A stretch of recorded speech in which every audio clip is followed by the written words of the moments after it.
I was 19 when I realized my family wasn't just dysfunctional. It was quietly, elegantly venomous. Not in the way people throw plates or scream at each other at Thanksgiving. No, my family was the kind that smiled through their teeth and handed out emotional knives in velvet cases, polished and ready. You only noticed the bleeding once you were alone. I'm Parker, and for most of my life, I've kept my head down. I'm the youngest of three, a computer science major, and the kind of kid who fixes Wi-Fi problems and gets asked to make the TV talk to Netflix again. My brother Nathan, 3 years older, works in logistics, while my cousin Caleb, technically my aunt's son, but raised almost like a sibling, somehow drifted into every conversation and space we had, like smoke slipping under doors. Aunt Marlene and my mom were sisters, and despite their fair share of arguments growing up, Mom always tried to keep the peace. That meant inviting Aunt Marlene and Caleb to family dinners, birthdays, even vacations. I never understood why. Marlene had a way of taking up too much space, her opinions filling rooms before she even spoke. And Caleb? He was the golden boy, tall, charming, and a complete parasite wrapped in designer cologne. The first real crack showed at my high school graduation. I hadn't expected much. I'm not flashy. I had decent grades, a few academic awards, nothing wild. But as I stepped down from the stage, diploma in hand, I noticed something strange. My family clapped, except Aunt Marlene, who leaned over to Caleb with a smirk. I caught the eye roll. I shouldn't have cared, but I did. Later that evening, she gave me a thin-lipped smile and said, "Well, at least you're good with computers." That's something. It was wrapped like a compliment, but I felt the sting. I brushed it off. Maybe I was imagining things. Maybe she just didn't know how to talk to people. But then, little things started adding up. At family gatherings, she'd interrupt me mid-sentence or switch topics as soon as I joined a conversation. If I brought up my internship at a software firm, she'd immediately pivot to Caleb's vague business ventures, which always sounded suspiciously like, "I know a guy who's starting something big." Caleb would nod, toss in a line about early investments, and the adults would lap it up. He wore ambition like a tailored suit, even though he never seemed to actually do anything. Meanwhile, I was studying, coding, building projects on GitHub, and working part-time at my uncle's accounting firm to save for school. But to Aunt Marlene, Caleb was the next Jeff Bezos, and I was just good with tech. It didn't help that Caleb treated me like I was 12. He'd ruffle my hair when I walked by, which I hated, or call me the kid in front of others. I was 5 inches taller than him by then, but it didn't matter. I remember one 4th of July barbecue. I brought homemade raspberry lemonade I'd been experimenting with. People seemed to like it. But when someone asked who made it, Caleb quipped, "Probably the same guy who still thinks raspberry pie is food." Everyone laughed. I smiled too, but it stuck with me. Not the joke, that was just stupid. What got me was how fast people were to laugh at me instead of with me. Like I was the harmless background character in the family sitcom. Still, I kept showing up. I told myself it was just part of being the quiet one. I was helping Uncle Jeff at the accounting office, learning the ropes while balancing school and freelance web design gigs. I didn't mind the work. Numbers made sense. People didn't. But I liked Uncle Jeff. He wasn't loud or showy. He taught me things without making me feel like I owed him for it. Around that time, Mom started dropping hints that she might be retiring early. She'd worked for the state for nearly 30 years, and the stress was finally catching up to her.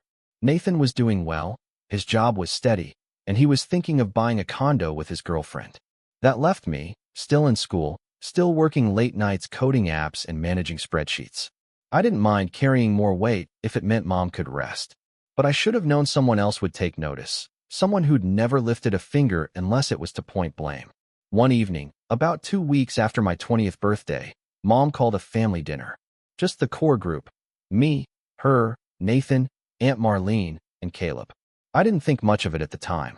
I assumed it had something to do with her retirement plans. She cooked one of her best spreads: baked chicken, roasted vegetables, mashed potatoes with garlic butter. Comfort food. It was too quiet at first. The kind of quiet that stretches like a rubber band right before it snaps. Halfway through dinner, Mom cleared her throat. "So," she said gently, "there's something I need to tell you all. I'm stepping down at the end of the quarter. Retirement came a bit sooner than I planned, but I've decided it's time." Nathan smiled and nodded, supportive as always. Caleb made a show of raising his glass, like he was toasting a CEO. But Aunt Marlene, she just pursed her lips. That's sudden, she said, dabbing her mouth with a cloth napkin. I hope you've planned for it. I have, Mom replied. Parker's been helping with the finances. He's smarter than I am with all that. Aunt Marlene hummed, eyes darting to me. Well, I hope he's not getting too involved in things beyond his age. You know how young people can be. It was subtle, a throwaway line, but it hit like a punch. I looked at Mom. She didn't flinch. He's capable, Mom said calmly. And trustworthy. That was the first time I saw it. The flicker. A tight little twitch at the corner of Aunt Marlene's eye. She wasn't worried about Parker making a mistake. She was worried Parker had access to something she couldn't touch. Later that night, after everyone left, I helped Mom with the dishes. She was quiet, hands moving slowly as if her mind was elsewhere. I couldn't shake the feeling that dinner had been a test. Or maybe a warning. Did something happen? I asked her. She paused, then gave me a tired smile. Just keep your eyes open, okay? She didn't say anything else. But I could feel it. Something was coming. Something that smelled like smoke under a closed door. And I wasn't sure yet who had lit the match. The signs weren't obvious at first. Like a squeaky floorboard you only notice when the house is silent. But once Mom said, keep your eyes open, I did. And suddenly, I couldn't unsee it. The way Aunt Marlene's tone shifted when talking about money. The questions she asked that didn't sound like small talk anymore. So how's work at the office? You must see a lot of private info doing what you do, huh? You think Parker's a little young to be dealing with all those numbers? Always dressed up in a casual voice, like she was just making conversation. But her eyes were sharp, searching. At first, I thought maybe I was being paranoid. I didn't want to jump to conclusions. But then one afternoon, I got to the accounting office early and caught the tail end of a conversation between Aunt Marlene and Uncle Jeff. I wasn't trying to eavesdrop. I just froze at the door when I heard her voice. She was in his office, door cracked just slightly. I'm just saying, she said, he's what, 20?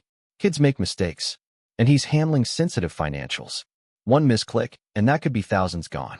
You wouldn't want something like that traced back to your firm, would you? My stomach sank. Jeff didn't say much. He's always been a quiet guy, but I heard the uncomfortable pause. Then he said, Parker's been very thorough. More than most of the new hires I've had. I'm sure, she replied, a little too sweetly. Just looking out for family. You know how it is. I slipped away before she saw me and spent the rest of the day pretending I hadn't heard anything. But it stuck in my chest like a splinter. She wasn't just trying to undermine me. She was planting seeds, getting people to doubt me. Why? It didn't take long to find out. A week later, I was helping Mom organize some old boxes in the garage when I found an envelope with an unfamiliar letterhead. Foxwell Trust Holdings. Inside was a brief, professional letter confirming the disbursement of funds from a family trust account, addressed to my mom. It said she had opted to split a significant portion between herself, Aunt Marlene, and Uncle Jeff, a decision made over a decade ago, back when Grandpa passed away and they were settling his affairs. I didn't know there was a trust. I didn't know Mom had any real money tucked away. She'd always been frugal. Coupon clippings, thrift stores, saving electricity like it was gold. I asked her about it, and she just sighed. It wasn't much, she said. Your grandfather left what he could. Your aunt got her share. Jeff too. I left mine alone. Figured it'd be for you and Nathan someday. She paused, then added, that's why Marlene's been circling. And just like that, the pieces started clicking together. Marlene wasn't just fishing for gossip. She was trying to figure out if there was still money left. If I had access to it. If I could be maneuvered. Around that time, Caleb started getting real friendly with me. And that's when I knew something was seriously off. Yo, Parker, he said one morning, showing up unannounced at the accounting office. Got time for lunch? I blinked. Yeah, I guess. We went to this overpriced burger place nearby, and he kept the small talk light for a while. Crypto, cars, this startup I might get in on. Then, like clockwork, he shifted. So, working with Uncle Jeff, huh? Must be cool. Bet you see all kinds of numbers flying around. I played dumb. Yeah, lots of receipts and spreadsheets. Riveting stuff. He laughed, but there was tension behind it. But like client accounts, right? Bank stuff? You ever see, like, family files? I just looked at him. Why? No reason, he said too quickly. Just curious. After that, I kept my answers short. We finished lunch, and I told him I had work to get back to. He didn't push. But I could feel it. He was testing the waters, seeing how much I knew, seeing how much I might say. From then on, I started keeping records, screenshots, notes, email logs, just in case. Because something told me this wasn't just about snide comments at dinner anymore. This was a hunt. And I was the deer they thought was too slow to notice the wolves. Then came the missing money. Uncle Jeff called me into his office one Friday afternoon. His face was pale, jaw tight.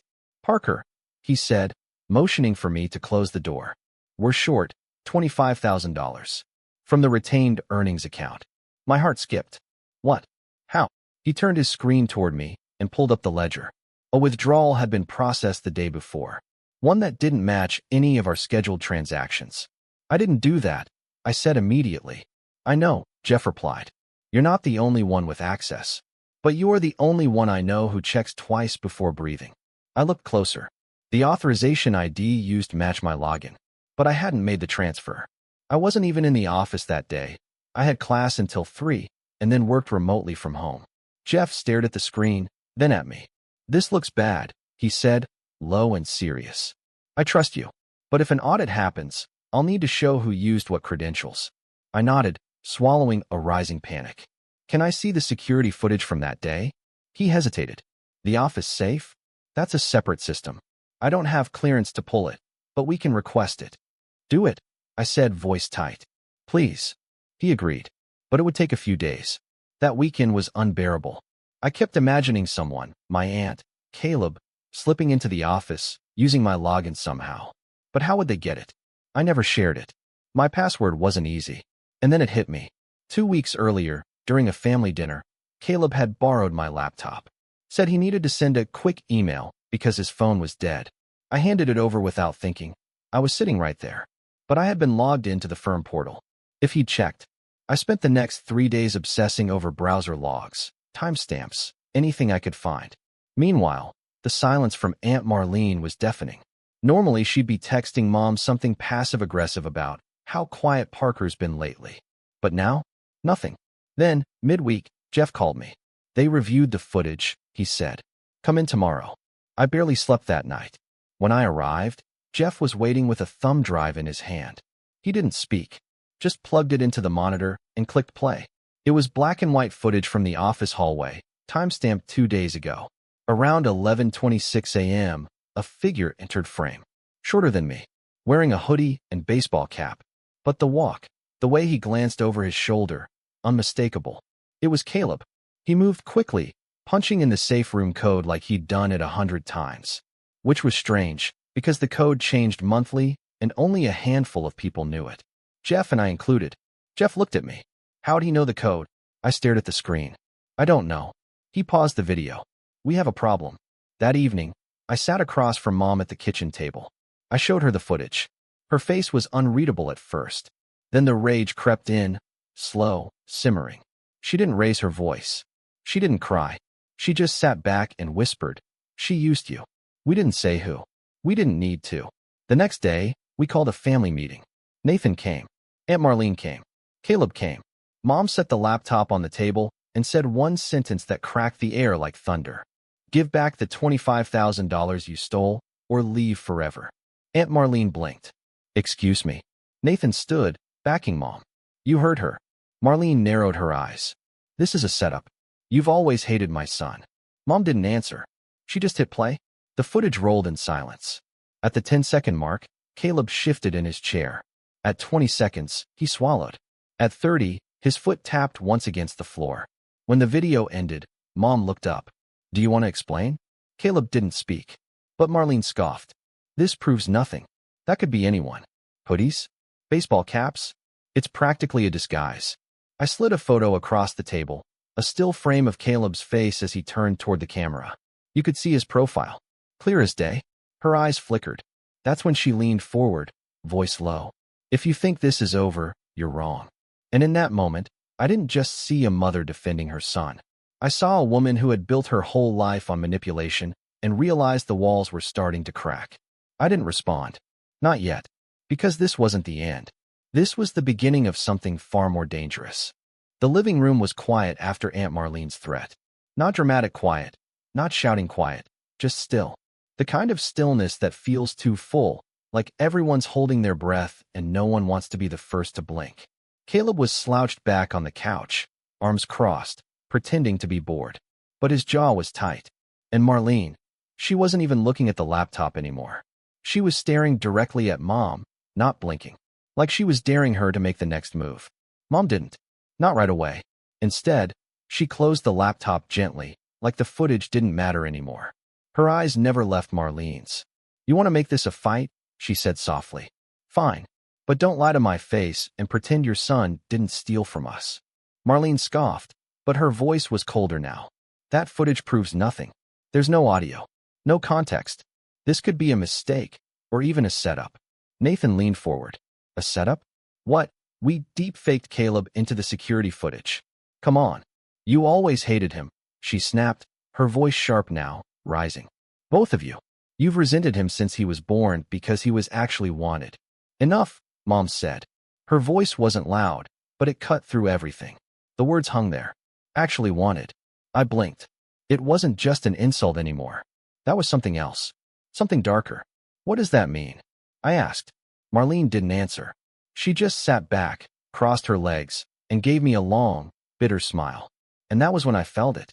Not confusion. Not even anger. Just a low, sinking dread. Because something had shifted.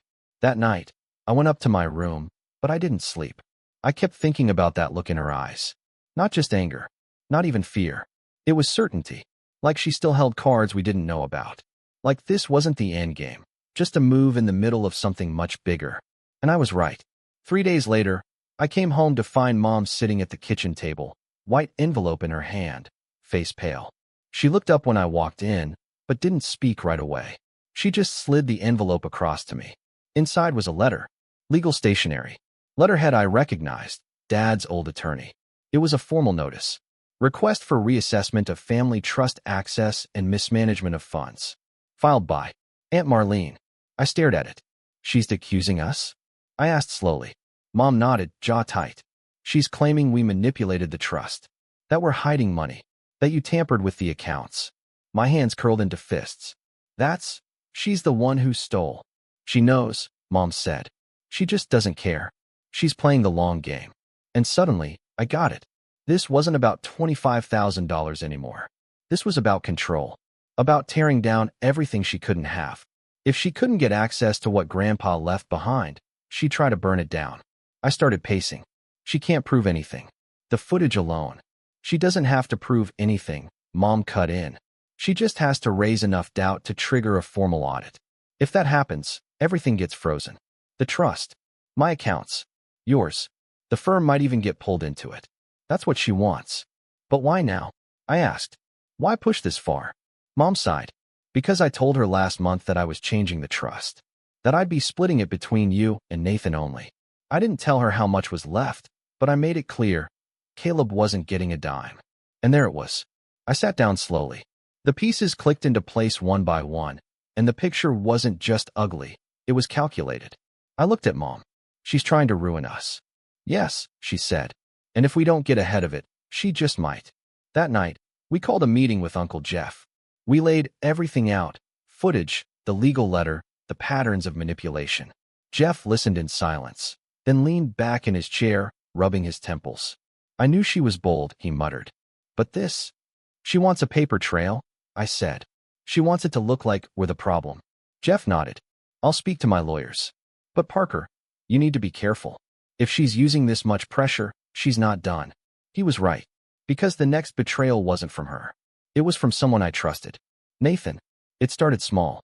A weird comment here or there. He'd stop by the house and talk with Mom in the other room. Voices hushed. When I'd walk in, they'd change the subject. At first, I assumed it was stress. That maybe they were just trying to keep me from worrying. But then one afternoon, I came home early from class and heard my name through the door. I'm just saying, if Parker hadn't given him his login, this never would have happened. It was Nathan's voice. Mom responded, firm. He didn't give anyone his login. Caleb snooped. Don't twist it. Yeah, but come on. He let him use his laptop. What did he expect? I stood frozen. Mom defended me, but Nathan wasn't backing down. He's still a kid, Mom. He doesn't get how this stuff works. He's got no idea what kind of mess this is turning into. Don't do this, she said, quiet. I'm just being real, he said. You're betting everything on someone who can't even legally drink yet. That one stung more than it should have. I stepped back before they saw me and went to the park for an hour just to breathe. When I got back, Nathan was gone. I confronted Mom that night. You didn't tell me he thinks it's my fault. She looked tired. He doesn't mean it like that. Yes, he does. She hesitated. Nathan's practical. He doesn't like chaos. He just wants this all to be over. Even if it means throwing me under the bus. Of course not. But her eyes didn't match her voice. That week, things got worse. Aunt Marlene's lawyer sent another letter, this time requesting financial statements from the last 5 years. She wanted full access to anything connected to the trust. The implication was clear. She was preparing to sue. And then I got the email. From Jeff's firm. Subject, credential alert, secondary login used. It listed a timestamp and IP address. I stared at it. It wasn't from Caleb's intrusion. It was recent. 2 days ago. Someone had used my backup credentials from inside the firm's network. I printed the report, heart pounding, and drove straight to Jeff's office. He met me at the door, tense. I was just about to call you. We went to his computer and matched the access logs. Whoever it was had downloaded files from the firm's private folder labeled Trust Documents, Parker/Mother. I looked at Jeff. Who else has access? He hesitated. Aside from me and you. Nathan. It felt like the floor dropped out from under me. Nathan? He wouldn't. He doesn't even work here, I said, but my voice was thin now. He's used my terminal before, Jeff said slowly. A few times. I didn't think anything of it. He said he was helping clean up documents for your mom. The rage came slow. Cold. I left the office without saying much and drove home in silence. Nathan was there, feet up on the coffee table, phone in hand, like nothing was wrong. I held up the printed access report. Want to explain this? He looked up, blinked, didn't speak. You went into the trust folder, I said. You copied the files. Nathan set the phone down slowly. I didn't take anything. I just looked. Why? He didn't answer. Why? I repeated. He stood. Because I need to know what we're dealing with.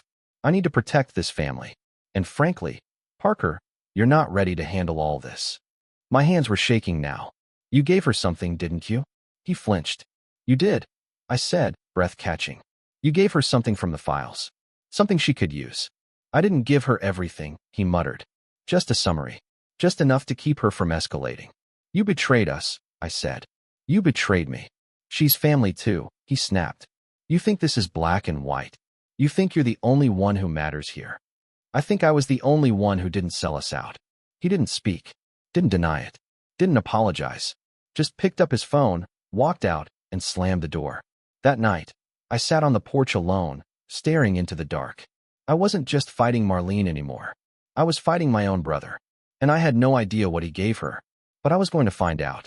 And when I did, I'd make sure the damage stopped with me. It's a strange thing when your world breaks apart quietly.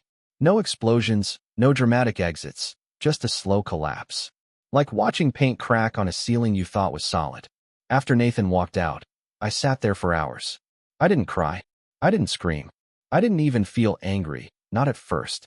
I just felt hollow, like someone had scooped something out of me and left me standing there, pretending I was still whole. The next few days passed in a blur. People talk about hitting rock bottom like it's a moment, a single crash. But for me, it was a slow sinking. Every day, a little lower. Every morning, I checked my email with a pit in my stomach. Every call from the firm made my chest tighten. I started keeping my phone on silent because I couldn't bear the vibration anymore. It felt like a warning shot every time. Uncle Jeff tried to keep me in the loop, but he was under pressure too. The firm's partners had found out about the audit requests and the footage, and they were panicking. One of them, a gray-haired man named Martin who always wore loafers without socks, pulled Jeff into a meeting and told him flat out, "You bring that boy in again, you're dragging us all down with you." Jeff didn't fire me, but he stopped copying me on emails. And that hurt more than I expected. I still showed up. I still worked. But I was invisible now. The kid who got his login stolen. The liability. The potential scandal. Meanwhile, at home, Mom was unraveling. Slowly. She tried to stay strong, cooking, folding laundry, keeping her tone calm. But I saw the bags under her eyes. I heard the way her voice caught sometimes when she thought I wasn't listening. She'd been holding this family together with duct tape and goodwill for years, and now everything was slipping out from under her. One night, I found her in the living room, staring at an old photo of Grandpa. She didn't notice me at first. "He'd be ashamed of this," she said softly. "Of all of us." I sat down next to her and didn't say anything. A week later, the final blow came. The trust was officially frozen. Not permanently, but enough. The bank, after reviewing the conflicting claims and legal threats, issued a hold on the account pending a full audit and resolution of disputed control, which meant no access, no funds, no way for Mom to pay for the new roof we needed, no way to cover the medical bill for her blood pressure meds, which had gone up after her insurance change, no tuition support for my next semester. Nothing.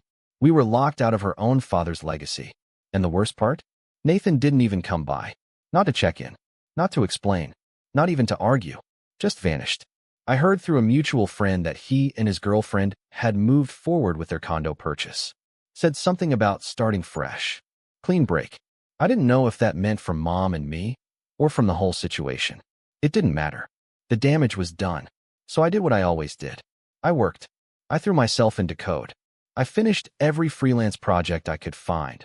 Web redesigns for local businesses, data scrubbing for a logistics firm, even some sketchy Excel automation jobs that paid well and asked no questions. I stopped sleeping more than 4 hours a night. I stopped replying to texts unless they were from clients. I just kept moving. Because if I stopped, even for a second, I was afraid everything would collapse on top of me. And through it all, Aunt Marlene stayed silent. She didn't show up, didn't call, didn't gloat, but I knew she was watching. I could feel it, like a shadow just out of view. Then one day, I found out why. I was delivering an invoice to a client downtown, a law firm that needed a document portal redesigned, when I ran into Caleb. Literally. He came around the corner of the building just as I was stepping out. We both froze. He was wearing a suit, slightly too large, probably borrowed. His face was clean-shaven, his hair slicked back. He looked smug. I gave him a nod, tried to step past, but he blocked my path. "You still doing the whole, hard-working computer guy routine?" he asked, voice dripping with fake innocence.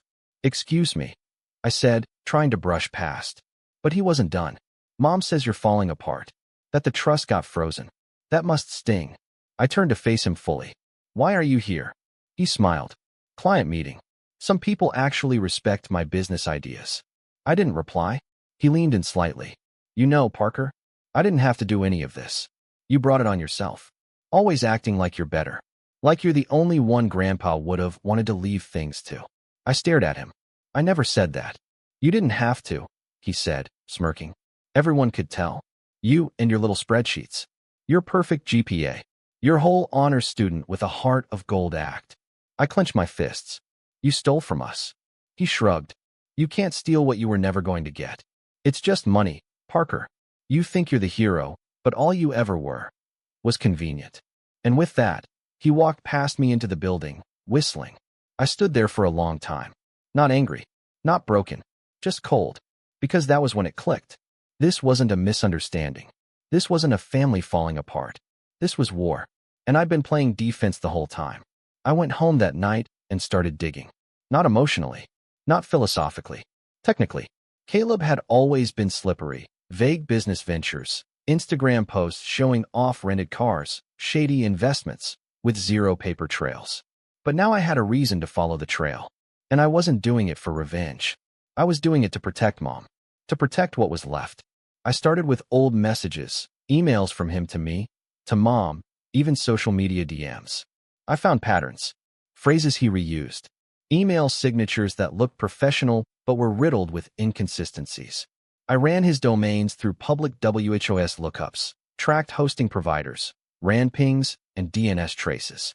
One domain, supposedly the site for his tech startup, had been registered under a fake name. But the IP history showed a different story. It had once been hosted on a private server, the same block of IPs used by a small co-working space downtown. I recognized the name. It was where he'd once asked me to help set up his email, months ago, back when we were still family. I kept going.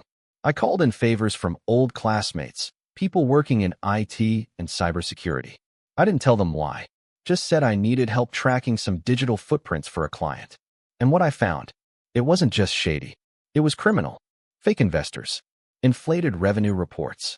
Dummy accounts showing money that never existed. And best of all, the kicker was a ledger file. Poorly hidden, but there. With a line item labeled FT transfer, safe withdrawal, 25K. Timestamped exactly 2 days before the trust freeze. I didn't know how he got the code. Not yet. But I knew now that he logged the theft in his own system. Maybe he thought it was clever. Maybe he thought no one would ever find it. He was wrong. I compiled everything. Saved it to a secure drive. Set up an encrypted backup on a cloud server under a pseudonym. And then, I waited. Because the next time he or Marlene came sniffing around, I wanted to be ready. But I also knew something else. This wasn't enough. This wasn't just about proving they were liars. This was about showing them I'd stopped playing by their rules. That I wasn't the quiet, harmless kid anymore. I was walking away from the wreckage of our family. But I wasn't walking empty-handed. And the next move would be mine. I didn't plan for things to change overnight. I just planned for them to stop falling apart. But the strange thing about rock bottom is that once you're there, really there, bruised and burned and stripped down to your last nerve, every small win feels like a handhold. And eventually, you start to climb. I was still working 16-hour days, still eating microwaved rice and eggs 4 nights a week, still dodging Mom's worried glances and Nathan's silence like landmines. But I had something now. A direction. A mission. A feeling I hadn't had in months. Leverage. I started with the portfolio. The fake one. Not to deceive, but to protect. I built a new personal website. Simple, clean, but loaded with the right keywords. Freelance tech consultant. Data security specialist. Discrete project handling.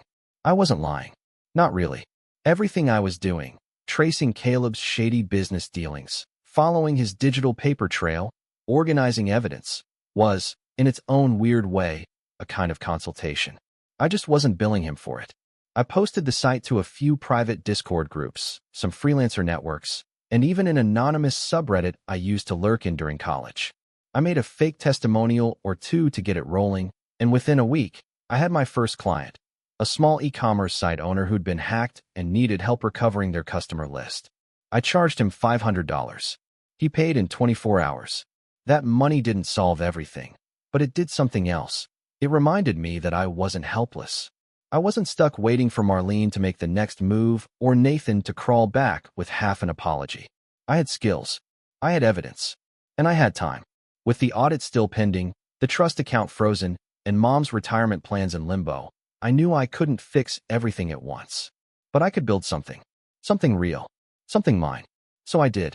By the end of the month, I had 4 clients. 2 were basic data cleanup jobs. 1 was a small business that wanted to migrate to a secure invoicing platform. And 1, a big one, was a former startup CEO who needed help scrubbing his name from a very public scandal involving stolen crypto. I charged him $2,000. He didn't blink. It wasn't glamorous work. Half of it was automated. The other half was research, scripts, and staying up late on forums figuring out how to bypass third-party caches. But it paid. More than that, it gave me control. And the whole time, I kept tabs on Caleb. Quietly. He'd gone quiet on social media. No more flashy dinners or cryptic, big things coming soon tweets. That alone was suspicious. He wasn't the type to go dark unless something was brewing, or unless he'd been told to lay low. I cross-referenced the accounts he still had active, ran his email through a breach database, and found a string of matching usernames tied to an obscure crypto marketplace registered offshore. I couldn't get access to the wallet transactions directly, but I flagged a few of the pseudonyms and tracked them across different forums. One of them, Z3Virus, posted on a Black Hat message board asking for help laundering large amounts of USDT through NFTs. The kicker? They posted a screenshot. It was cropped carefully, but not carefully enough. The top corner showed a timestamp that matched the exact hour Caleb had left the co-working space last month. I archived the thread, saved everything, took screenshots, and even recorded a short screen capture scrolling through the discussion, just in case it got wiped later. This was bigger than I thought. He wasn't just stealing from family. He was laundering money. Meanwhile, life at home shifted too. Mom was still quiet, but she walked lighter now. She didn't say much, but she noticed the way our bills started getting paid early. The way I offered to cover groceries without hesitation. The way I installed a better security system in the house and upgraded our Wi-Fi without asking for permission. She didn't question it. She just looked at me one night while we were eating, her hand wrapped around a warm mug of tea, and said, "You're not a kid anymore, are you?" I smiled. Not for a long time. She nodded once, slowly, and didn't say anything else.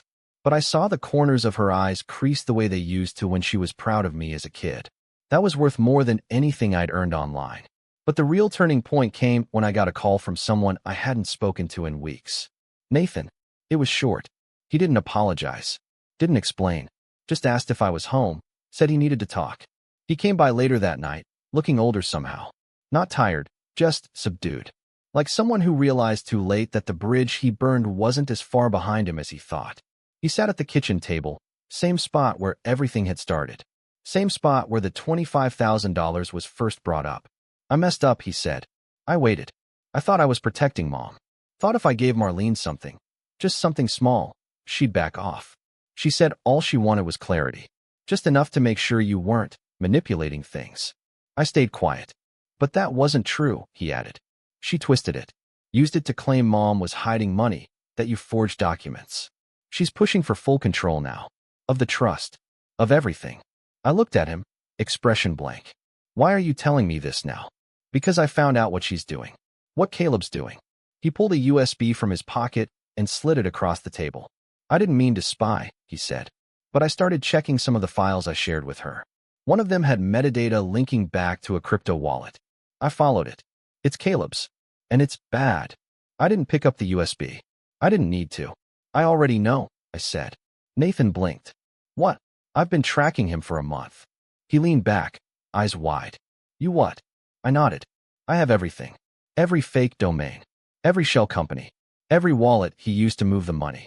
I have proof that he took the $25K, laundered it through a fake NFT exchange, then moved it offshore."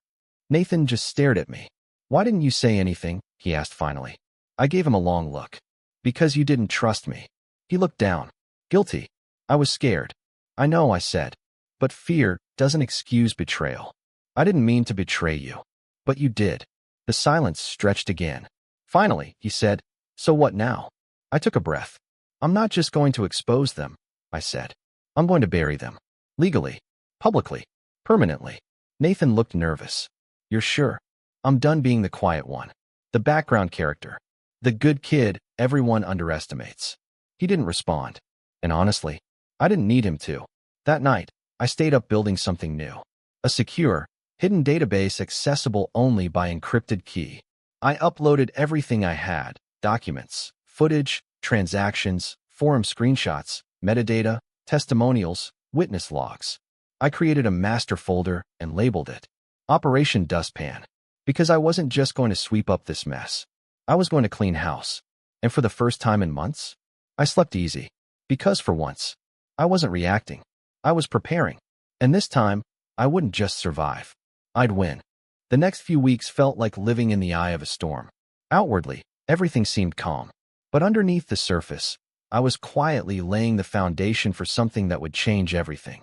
The chaos surrounding the frozen trust, the lawsuit threats, and Caleb's theft had put me through every emotional ringer possible. Anger, guilt, grief, helplessness. But now, I felt something I hadn't felt in months. Clarity. I was no longer reacting to their moves. I was building my own. I called it Operation Dustpan half-jokingly, but it became more than just a clever name. It became my blueprint for burning down everything Aunt Marlene and Caleb had built on lies. First, I needed someone who could take this from a digital dossier to a legal weapon. That meant finding a lawyer. Not just any lawyer, but someone sharp enough to understand both family law and digital fraud. Uncle Jeff had a few connections he trusted, and one name came up more than once: Darla Penrose. I met Darla on a rainy Tuesday in a modest office above a dental clinic. She didn't look like the high-powered attorneys I'd imagined. No power suits, no dramatic hair flip. Just a practical bun, a pressed blouse, and a voice like steel wrapped in velvet.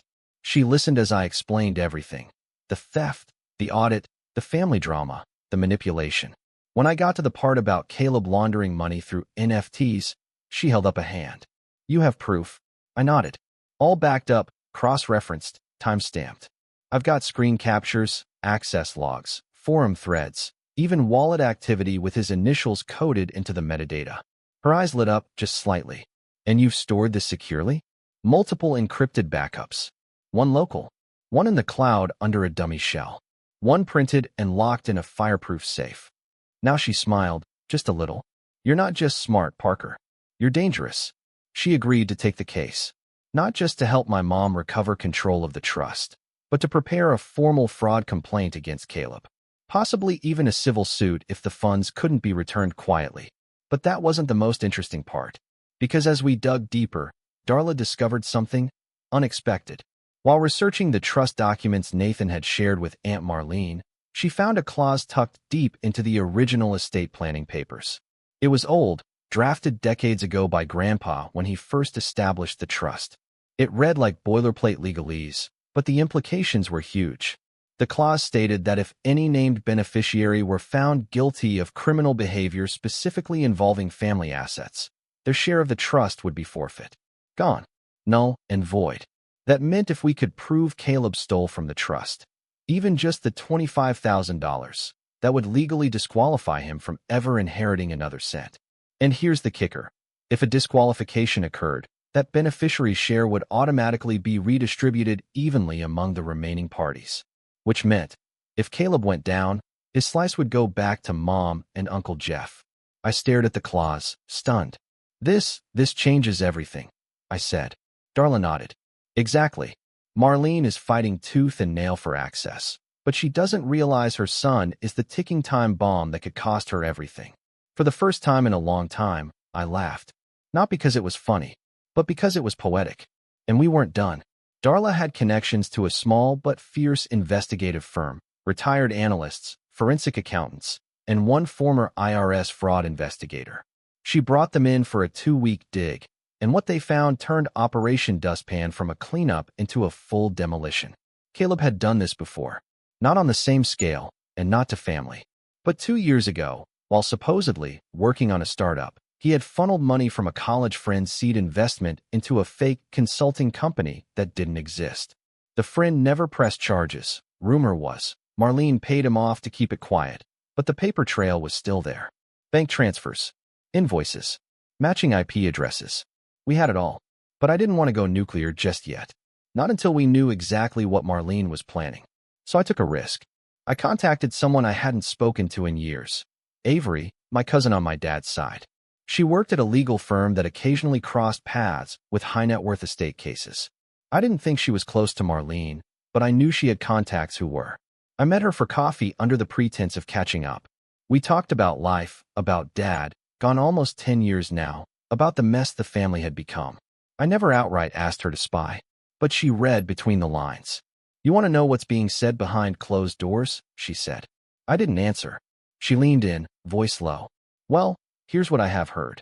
Marlene's lawyer is trying to position her as co-trustee.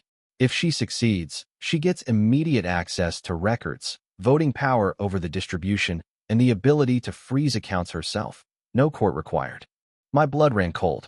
She could lock us out completely? I asked. Avery nodded. It's a long shot, but not impossible. Especially if Nathan supports her. He wouldn't. But I didn't finish the sentence. Because I wasn't sure anymore. That night, I called Darla and relayed everything. She paused on the line, then said, if she gets co-trustee status, we're back at square one. We need to move faster. And so we did. By now, I had turned my freelance side hustle into a full-time consulting pipeline. Clients were referring others. One crypto project even offered me equity in exchange for a security audit, which I accepted. I started stacking funds in a separate account under a newly registered LLC, Dustpan Digital Solutions. I had leverage. I had funding. I had a paper trail leading straight to Caleb's corruption and a legal team ready to present it. But I needed one final piece. Something that would not just expose Caleb, but pull Marlene into the spotlight with him. And as it turns out, Caleb gave it to me without even realizing. I was combing through old group chat logs, back when we were all in a family WhatsApp group, mostly sharing birthday invites and memes, when I found something odd. A PDF, sent by Caleb about a year ago, titled FamilyDocs.pdf. I had ignored it at the time, Probably thought it was a flyer or something trivial. But I opened it now and nearly dropped my coffee. It was a scanned copy of an old tax return. But not his. It was Mom's. Her full name, SSN, and earnings. A full breakdown of deductions and asset holdings. Attached. In a group chat. He had deleted the message minutes later, probably realized what he'd done. But I had downloaded it. And even though I didn't remember doing so, my archive folder had the original file. I ran metadata and found the smoking gun. The original file wasn't scanned by Caleb. It was scanned on Marlene's printer. Her name, her IP. Even the model of the printer was embedded in the file's metadata. That's when it all clicked. They'd been digging into Mom's records for months before the trust fight started. This wasn't desperation. This wasn't panic. It was premeditated. Marlene had accessed Mom's personal records without permission, and Caleb had used them to build their case. That was illegal in multiple ways. And now? Now I had proof. I emailed Darla the file. 5 minutes later, she called me. Her voice was electric. "This is it," she said. "This is your hammer." I nodded. "So what do we do next?" She smiled. "Now we show them what happens when you back the quiet kid into a corner." And just like that, Operation Dustpan shifted into its final phase. Because this wasn't just setup anymore. This was Checkmate in motion. I didn't announce the revenge. I didn't post a cryptic, "they'll regret crossing me" message. I didn't even tell Mom what I was about to do. Because this wasn't about theatrics. It was about justice. It was about precision. And it started with a letter. Not from me, but from Darla. Certified. Formal. Strategically timed. Marlene and her attorney received it on a Tuesday morning. The letter opened with a calm, professional tone, almost sterile. It acknowledged their petition to claim co-trustee status of the family trust and outlined the upcoming hearing date. But that wasn't the important part. The important part was the attached notice of pending fraud investigation, complete with digital evidence logs, metadata forensics, and a formal declaration from the cybersecurity team detailing Caleb's involvement in laundering the stolen $25,000. It included footage of Caleb entering the safe room, system logs showing access to my login credentials, records of offshore crypto wallets traced to his digital alias, screenshots of the NFT laundering scheme, and most damningly, the group chat PDF with Mom's tax records, scanned from Marlene's own printer. It was a legal shot across the bow, but that wasn't the real play. This was 3 hours after Marlene received the letter. Darla filed a request for disqualification of beneficiary, citing Clause 9B of Grandpa's trust. The clause that stated any beneficiary proven to have committed criminal or unethical activity involving trust funds would be permanently removed, and their portion redistributed to the remaining heirs. Caleb was the first domino. But we weren't done. At the same time, Darla submitted a formal cease and desist against Marlene herself for illegal access to private tax documents, citing potential violations of federal privacy laws and interference with estate proceedings. And then, just for good measure, we had the letter forwarded to the bank holding the trust, the firm reviewing the audit, the partners at Uncle Jeff's company, and Nathan, not out of spite, out of strategy, because silence gives power to manipulators. But transparency? That's where they collapse. The fallout started fast. First, the bank issued a formal hold on Marlene's petition for co-trustee status, citing pending legal investigation. That meant she could no longer poke around inside the trust or request records. Second, her attorney, clearly blindsided, called Darla and tried to bluff. "This is all circumstantial," he said. Darla replied with 5 words that made me wish I'd been there to see it. "We welcome the criminal trial." 2 days later, Marlene fired him. By the end of the week, the bank initiated a forensic audit, but not of my mom, of Caleb. And that's when the cracks turned into fractures. We didn't hear from them directly, but the signals were there. Caleb deleted his Twitter account. His car, which had been leased under one of his shell companies, was repossessed. And that startup he'd been bragging about? It vanished overnight. The domain expired. Social's gone. No forwarding page. Just a dead site with a 403 error. Then came the phone call. I was sitting in my room, finishing up a project for one of my new clients, a subscription box brand that needed a payment security upgrade, when my phone rang. Unknown number. I almost let it go to voicemail. But I picked up. It was Caleb. His voice was strained. Edgy. Like someone trying to sound calm while their house burned down around them. "Parker," he said. We need to talk. I said nothing. I know you're behind this, he continued. The footage, the logs, the IRS guy breathing down my neck. You think you've won, but you don't know what you're playing with. I stayed silent. He grew more desperate. You don't want to go to war with our family, Parker. You think this makes you some kind of hero? That's when I spoke. Calm. Even. I'm not a hero, Caleb. I'm the guy who got tired of letting you walk all over the people who actually cared about this family. He exhaled sharply. Do you know what you've done? You've ruined me. I didn't flinch. I didn't ruin you. You did that yourself. Then I hung up. I thought that would be the end of it. But it wasn't. Because the final twist hadn't landed yet. 2 weeks later, Darla called with something new. The forensic audit had turned up unreported income in Caleb's name. Income that couldn't be explained by freelance gigs or consulting work. It matched the stolen trust funds almost exactly. What made it worse? That income had been transferred through an account partially owned by Marlene. That was the final nail. Marlene was no longer just guilty by association. She was implicated. Darla filed a motion for permanent removal of trustee candidate and attached the full audit report. Within a week, the bank confirmed. Caleb was removed from the trust entirely. His share was redistributed, 50% to Mom, 50% to Uncle Jeff. Marlene's petition was denied indefinitely, and all future trust oversight would be handled by a neutral third-party firm, at Caleb and Marlene's expense. Mom didn't gloat. She didn't cry either. She just sat in the garden that afternoon, watching the wind move through the trees, and said, "Your grandfather would be proud of you." And for the first time since this all began, I believed her.